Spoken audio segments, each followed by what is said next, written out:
By our very own Kamal Georges. Kamal followed this story. He was out at the scene and continues to follow the developments as it relates to that story and so much more.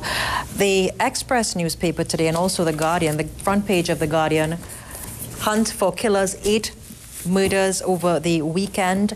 Are we a country under siege? And I'm going to look at it simply as to what's happening within our families. The situation in Trumakak was sparked, the flames of that fire were ignited by a family feud between 2 brothers. Also over the weekend, a young lady was stabbed to death at the hands of a male relative.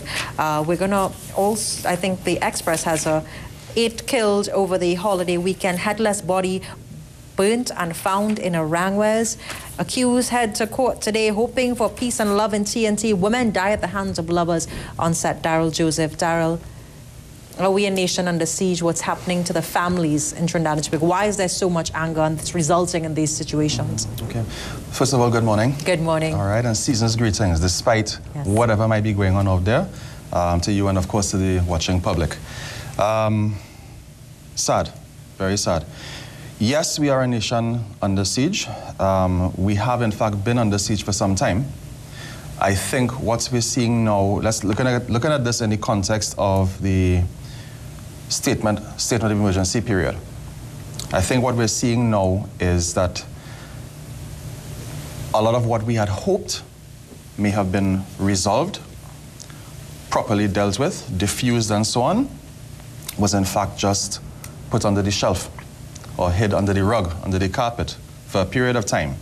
And now that everybody is free to roam and free to do as they want, you are seeing something that resembles a return to what we had prior to that.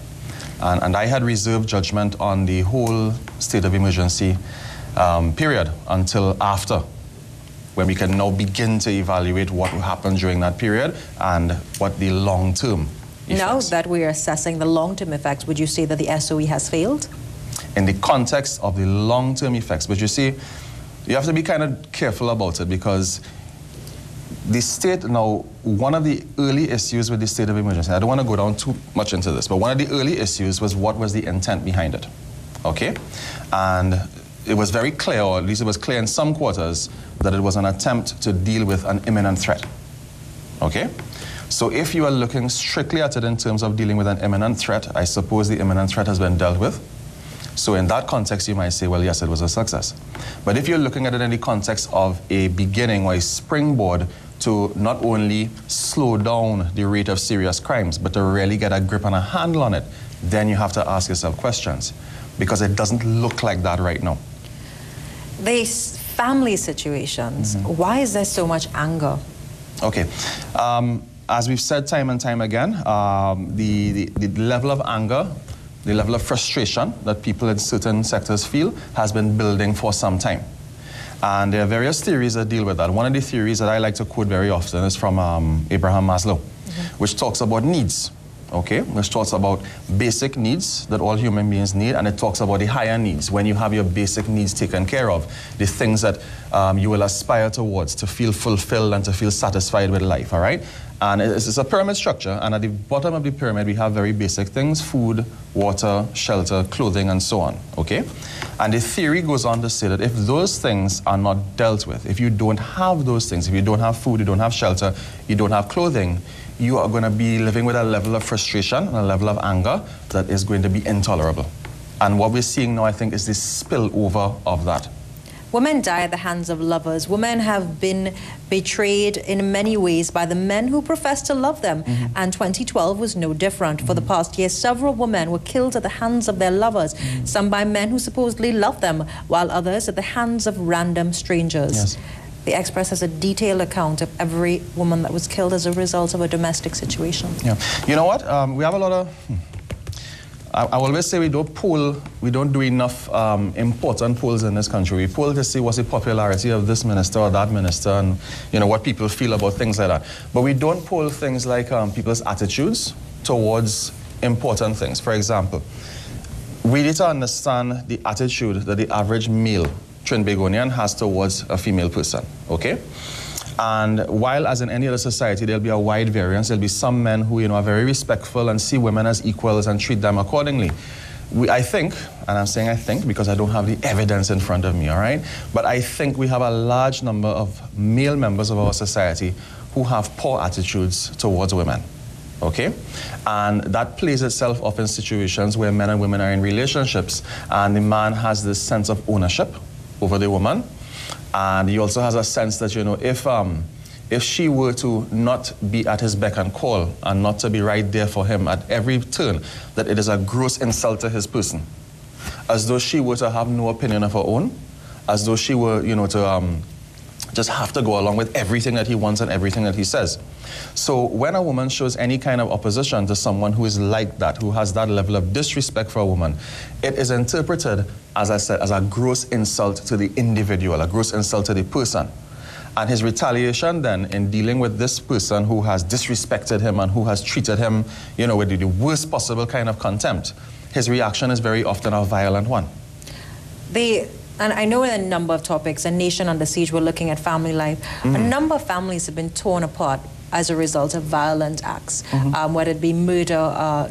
There's a story of a burned body being found in Arangwes, the possibility that the police have already contacted a family that they believe would get some closure as a result of this case. But this is a young child.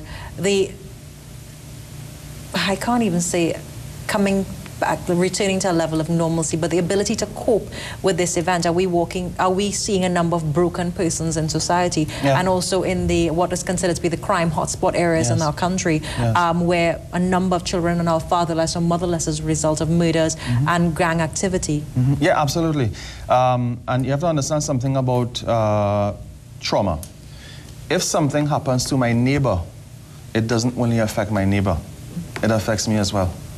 If I see it on television, if I read it in the newspapers, it also affects me. So there's a spillover effect that one trauma has upon the other, upon the other. It's like a really horrible kind of domino effect. So now you're going to find that the whole nation, and we've said this before, right? The whole nation is walking around, every individual is walking around with a certain level of trauma, a certain level of, in many cases, dysfunction. Okay, as a result of witnessing and being aware of and seeing the details of these gruesome acts that have been committed. So we really are a nation in need of healing. How do we begin this healing, Daryl? If we're at the end of 2011, how would you describe this year? Okay, it's been a really, really terrible year as far as looking at it in the context of crime and so on. It's been a really, really horrible year. I can't begin to count the amount of gruesome things that we've seen, okay? But in terms of healing, you know, very often we look for I don't know if it's because we all grew up watching too many movies or TV shows or whatever, but we always look for a silver bullet kind of approach to things, meaning that we figure, okay, people are committing heinous crimes, so resume hanging, all right? And once we resume hanging, that's going to deal with it. That will be okay. No. And then you're going to have the activists who will say, no, we need to have social programs for fathers and for families and so on, and do that. Social programs are obviously not working. Right, and nobody will say, well, do that, okay? Don't do this. And then, of course, you'll have the others who will say something in between, all right? But what I find doesn't happen often enough is that we're not looking at this thing from a multi-pronged approach. There are certain measures that you need to do that is going to deal with the immediate problem, all right? And, you know, we actually saw some of that happening during the state of emergency, okay? But there are measures that you need to put in place for the medium and for the longer term. And these measures have to not just be done in isolated instances, but it has to be coordinated, all right? So if it is a way of discouraging young men from, excuse me, if we are discouraging young men in the community from fighting with one another, then when something occurs, when a dispute occurs, it needs to be dealt with very quickly, all right, and very clearly. At the primary school and at the Montessori level, if you see two little children haggling over a pen or a car or a toy or whatever, that has to be dealt with very quickly and very, very seriously as well. I'm not saying that you punish each other, but the children have to get a very clear idea in their minds from that age. This is not the way to resolve disputes. So we do have to take a very short break. When we come back, we're going to continue this discussion. Do stay with us.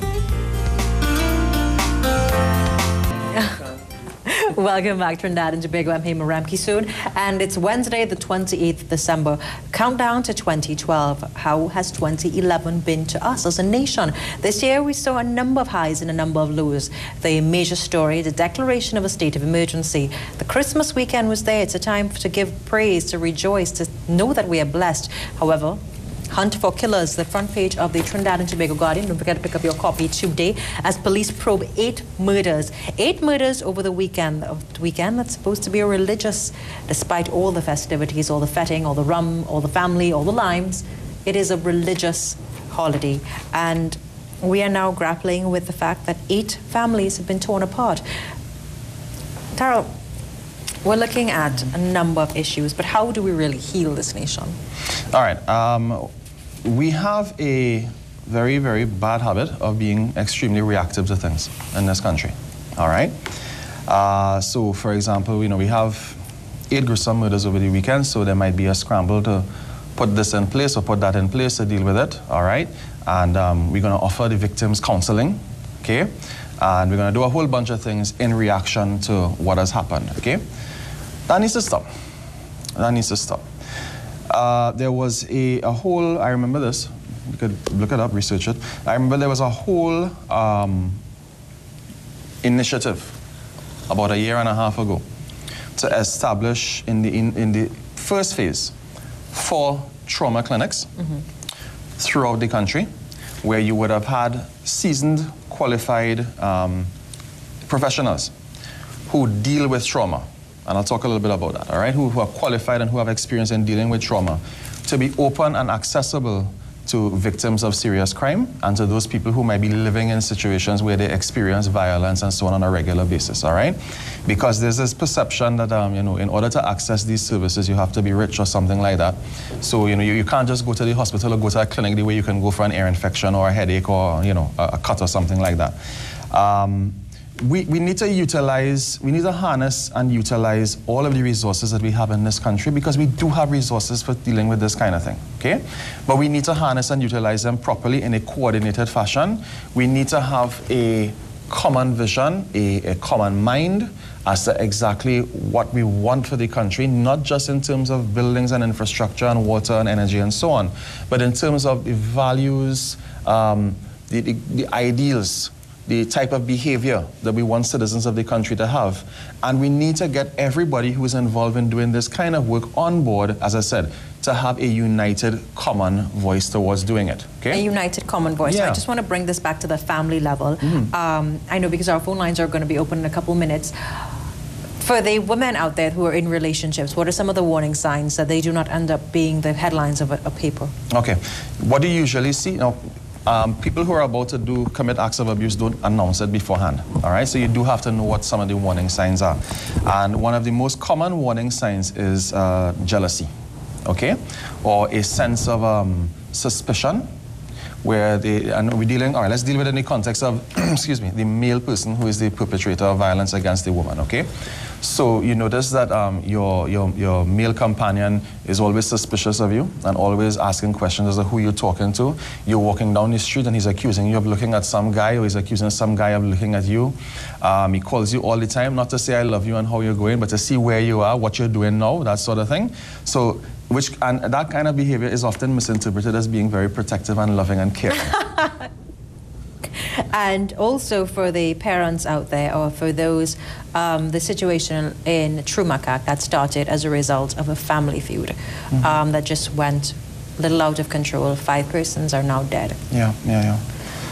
What are some of the signs that you have to look at in your children to know that maybe there needs to be intervention, there needs to be some sort of help, that this child has violent tendencies? I wouldn't even say... I wish that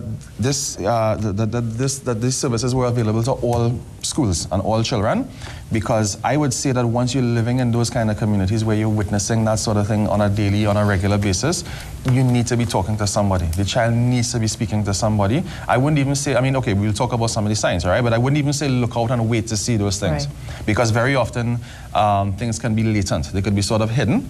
But certainly if you see your child behaving very differently, for example, withdrawn, right? Normally the child is very outgoing and playful and you find they kind of in a corner by themselves, or they kind of gazing off and staring and not really, not here, not fully here. If the child is crying all the time, very upset and so on. If you notice things like bedwetting, all right, bedwetting is very often a sign of a child that might be disturbed for one thing or another. You notice changes in their appetite, sleeping pattern and so on.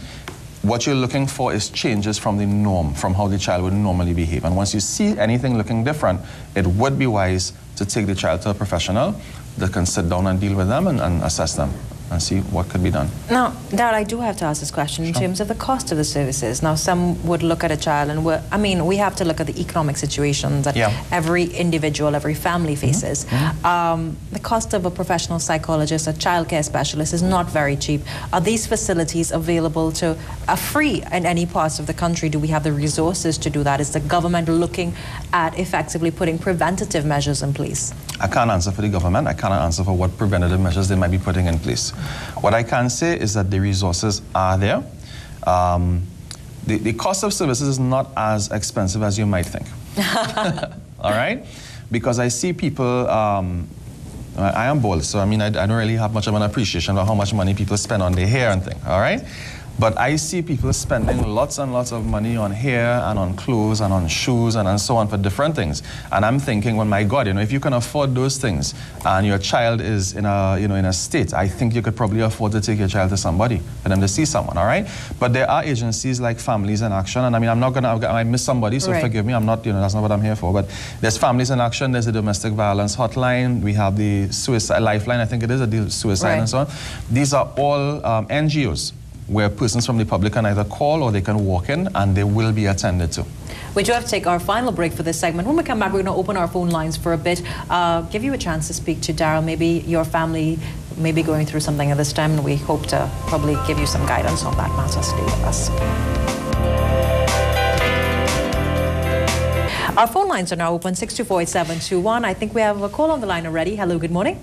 Morning, Yema. All the best for the new year coming up, and to your guest. Thank you. Same to you. Good morning. Tell me, I'm listening to your guest, and he says that we have a very bad habit of reacting. But yet, at the same time, he's saying we have to look for our children behaving badly.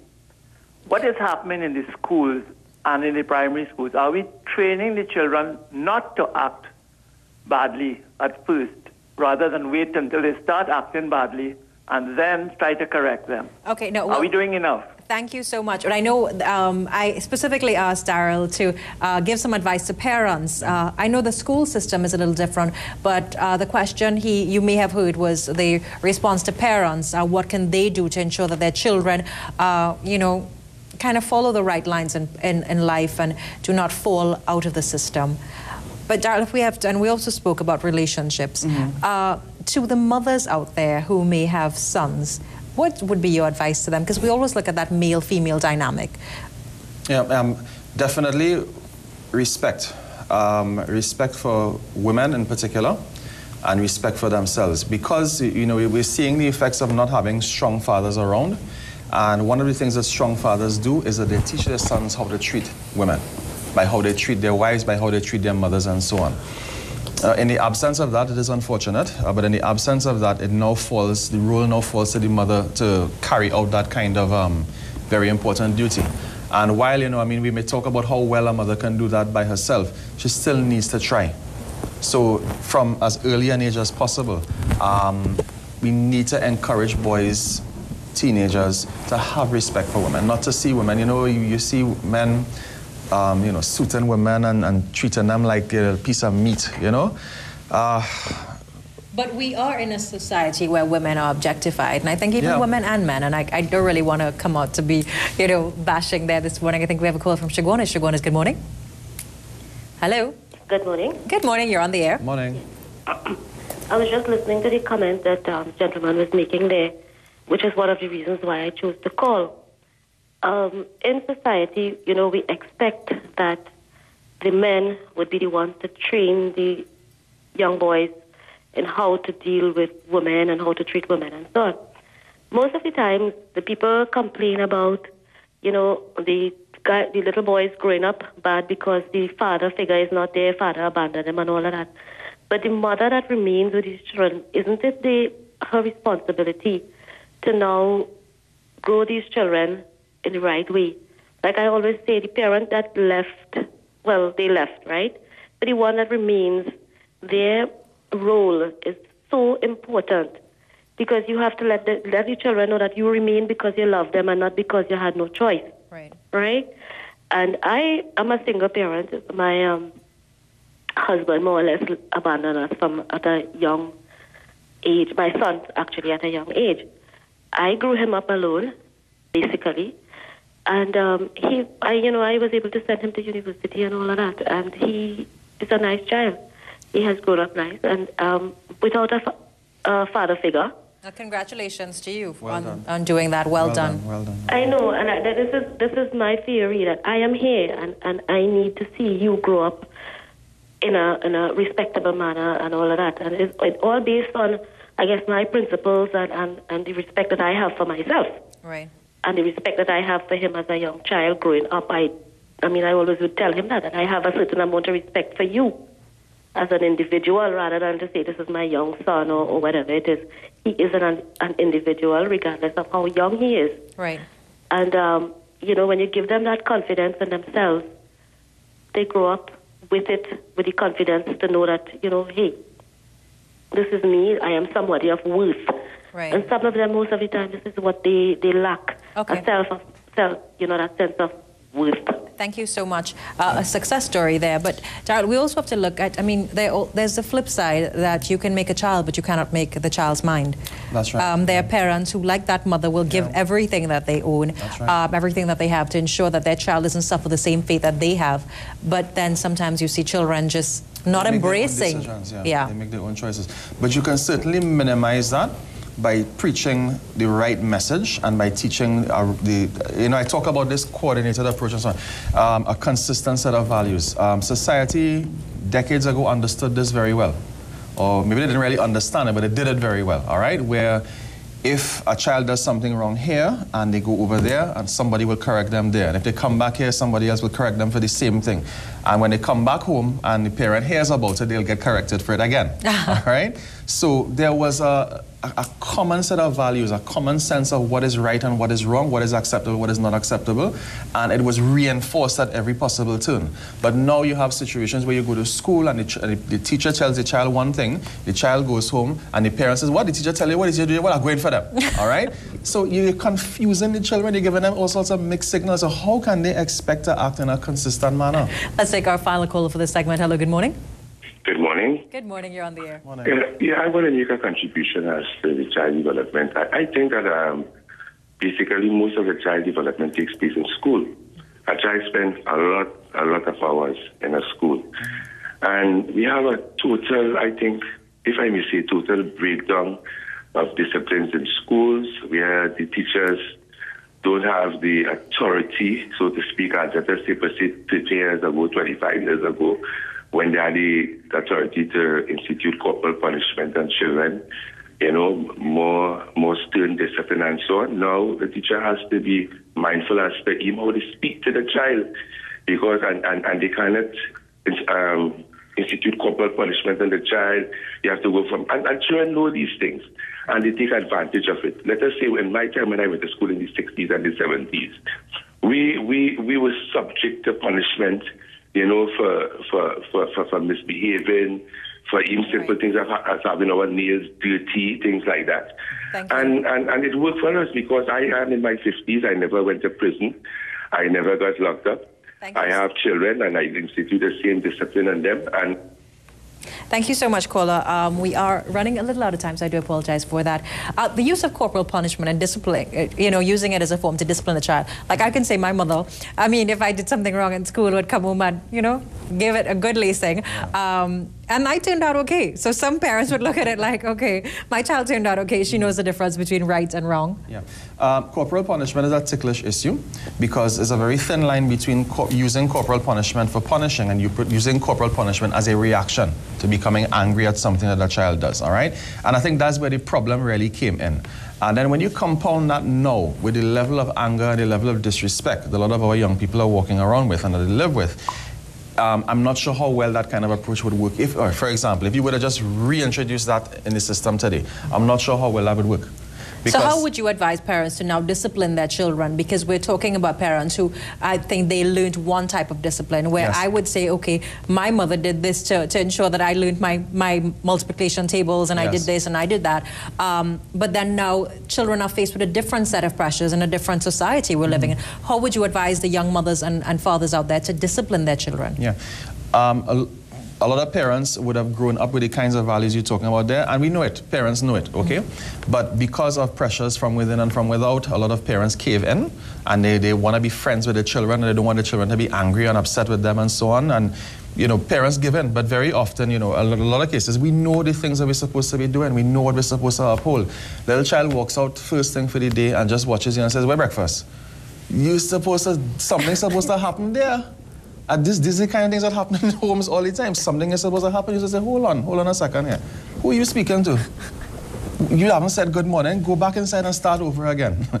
And I do this at home all the time, right, kids, because they try to do this nonsense as well, you know. So it's about enforcing what we know, and it's about not giving into it. Now, peer pressure in children. If a child is in an environment where they may be in a wholesome home environment, but then they're exposed to a number of negative elements outside, how would you ensure that you don't become the disciplinarian, but you also balance that need for a friend, especially during the teenage years for your child? One of the problems I've seen is that too many parents don't know their children's friends. Okay. And that's something that I certainly grew up with that. I couldn't just go out with somebody just like that. They had to know, you know. So it's about doing what we know already, about reinforcing it and not being afraid to do the right things. Not being afraid to do the right thing, Daryl Joseph. I'm Hema Ramkey-Soon on behalf of everyone attached to the Early Morning Show. Thanks so much for joining us today. Do have a safe and blessed day. It is a beautiful Wednesday morning, and I will see you tomorrow morning, God's willing.